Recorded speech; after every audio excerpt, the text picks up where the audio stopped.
All right, this is an album cover coming at you with another game from the ACM Starcraft 2 Double Elimination Tournament. This game is between Dakrin, who is spawning as the light blue Terran, and SuperSteve, who is the dark blue Terran. This is the semifinals, I'm pretty sure. Yes, semifinals.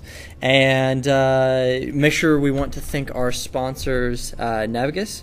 They have really helped out with the program as a whole. They've donated door prizes. They've helped us with the posters, a lot of advertisement and stuff like that. So we really do thank them. Go check them out, Navigus. So back here at the game, we are on Desert Oasis, and we're going to see both players, Dakrin and SuperSteve, going for that wall in. Going to look like, or at least both with supply depots there at their ramp, so that they can, of course, make it at least a little bit more narrow. Now, this is the second game I've commented on, cast for Dakrin during this tournament. He won his first time. Of course, these, like I said, semifinals, so these both players have they have not lost yet. So this will be very good game. I'm excited. TVT.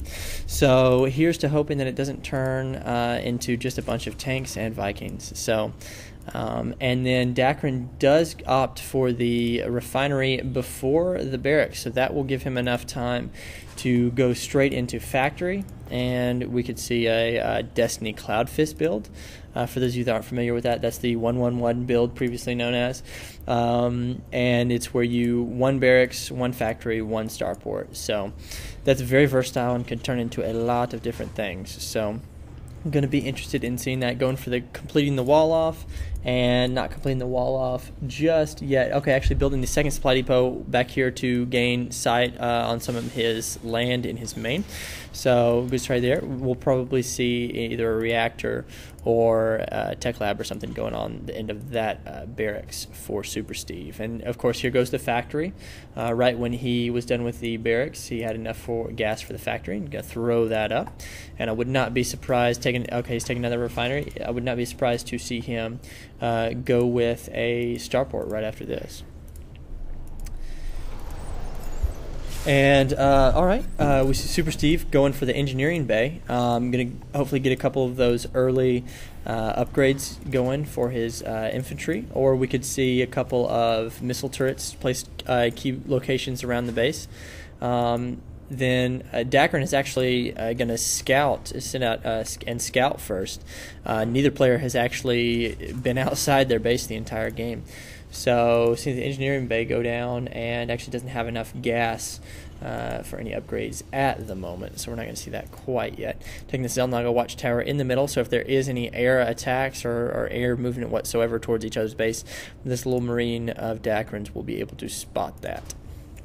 Yep, and we do see the tech lab down here. I'm pretty sure, well, actually, that may not be completely walled off. There may actually be a gap right here that this SCV, can get into, so that's not completely walled off, although that is a very narrow choke. So this SCV is going to get in here, almost going to die, but it will be able to see exactly what's going on. Looks like this engineering bay was used for the missile turrets and not yet for any upgrades at the moment. All right, so we do see going for in the Destiny Cloud Fist build, once your factory finishes, you go ahead and get a tech lab on it usually, and then build a starport. And as soon as the starport's done, basically you'll just lift off your factory, switch it with starport, and get right on that tech lab. And of course, he's going, looks like, for fast Banshees, and going for this cloaking very, very quickly. And of course, there's the Banshee coming out now. Although I'm not sure how effective it will be if SuperSteve plays right, just because he has got these missile turrets up in advance, and he's doing a pretty good job covering his base, or at least his mineral line, with those. He could take out these supply depots, and then of course he can always scan to reveal the Banshees. But we are seeing a later starport. So 2 barracks, one with the reactor, one with the tech lab, and then a later starport. So that will be interesting. And this SCV going to try to peek over here. I wonder if he can. Add on. Complete. No, I don't think he could actually see over into there. So he tried though. All right, so this Banshee is coming out with cloak almost done. The spinning tab Dakrin has spent a lot more on army, of course, with the spending that on Banshees, and but SuperSteve does have the more tech. So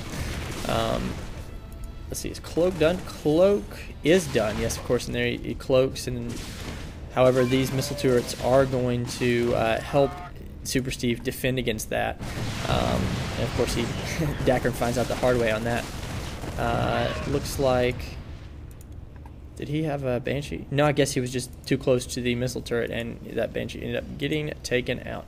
So, right, Dakrin throwing down another barracks now that he's got another Banshee out and got a tank here. Siege tech has not been researched yet. Doing a pretty good job on macro. Got a little extra minerals there. Maybe needs a couple extra Marines. He's making some Marines and Marauders, and of course Banshee. I guess I could pull up the production tab. That'd be a whole lot easier than just having me say everything he's making.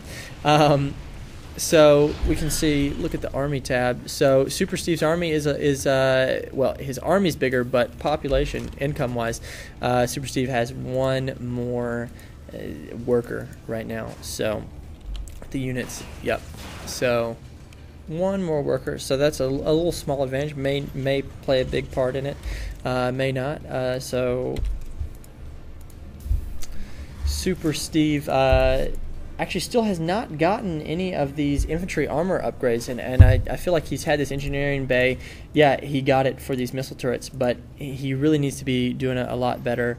And just as I say that, he complains about forgetting the upgrades, and he starts one. So, yep, he must have heard me, even though he's in the other room. So, and SuperSteve's doing a pretty good job. He's putting these supply depots, or the missile turrets actually, right next to those supply depots. And this Marine and this SCV are pretty much getting along out here. You know, they've decided not to fight each other in the war, and they're okay with that.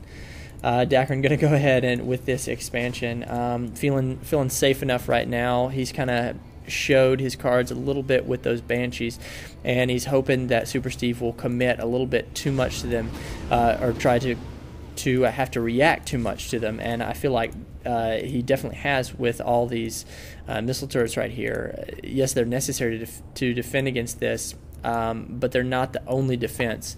You could get a Raven out and some Vikings and do a whole lot better, and also have units at the end of the day, whereas those missile turrets will just be turrets at the end of the day. So looks like this drop is going to come and go back over here, just checking for expansions, and possibly going to drop right back here, although Dakrin, his sixth sense, is going to throw up some missile turrets out here. Of course, one missile turret is not going to be enough to hold off all these drop ships, so this could be a huge drop right now if Dakrin doesn't get something in here and get some troops back in here. His SCVs are just dying like crazy. There's a huge drop, and what army does he have? He really doesn't have a whole lot of army. He's got this cloaked Banshee, which hopefully can kill some of these, but not quite fast enough. These Marines and Marauders are just tearing through this force. He doesn't really have anything except SCVs and a tank and a Banshee right now, and I'm not sure it's going to be enough to hold off with these medevacs just repairing and healing these troops. Losing almost all of his workers. SuperSteve finally pulls back, but the damage has been done. Gosh, that was ridiculous. Dakrin now down to 5 harvesters, and these harvesters are not actually even harvesting right now. They're just sitting there in shock and dismay. This mule is actually going to die before he can mine any more minerals. And this orbital command getting taken down to almost a third of its life. Now that was good. Yes, SuperSteve did end up losing a lot of those troops that he dropped, but he didn't lose all of them.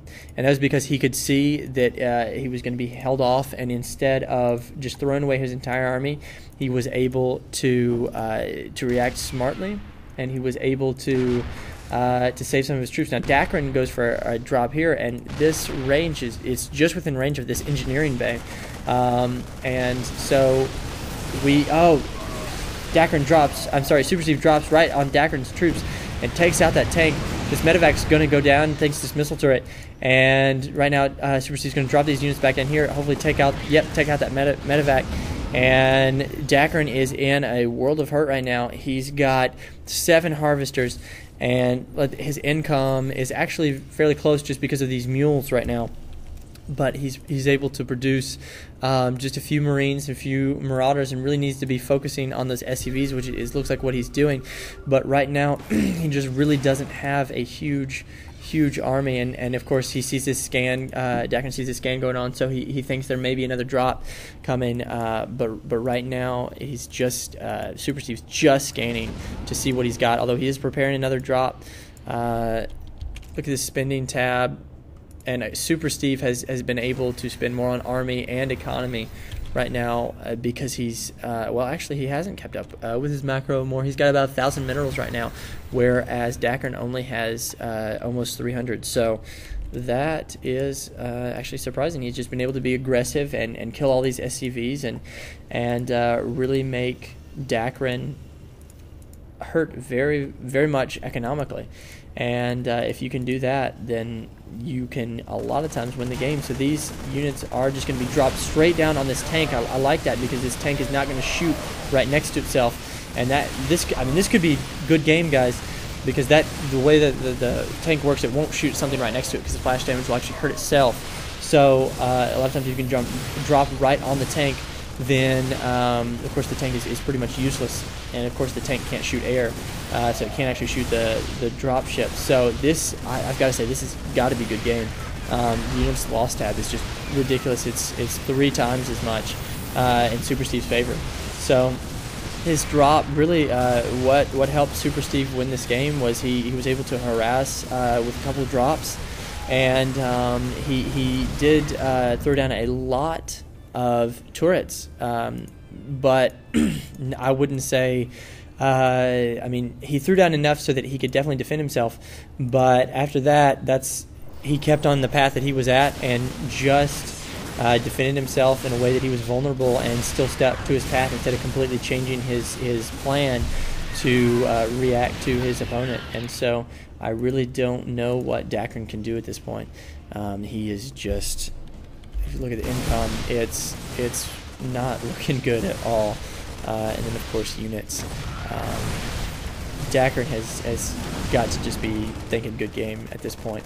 Well, he does have this one tank over here, but of course, like I said, all that SuperSteve has to do is drop right on top of this tank, and this tank is not going to be able to shoot at all. And these Marines and Marauders are just going to come in, so that's good control. SuperSteve's part, and Dakrin does give the GG. So that was the first game in the best of 3 between Dakrin and SuperSteve in the semifinals of the ACM Starcraft 2 Double Elimination Tournament. So we'll come right back at you with game number 2, and album cover. Sign off.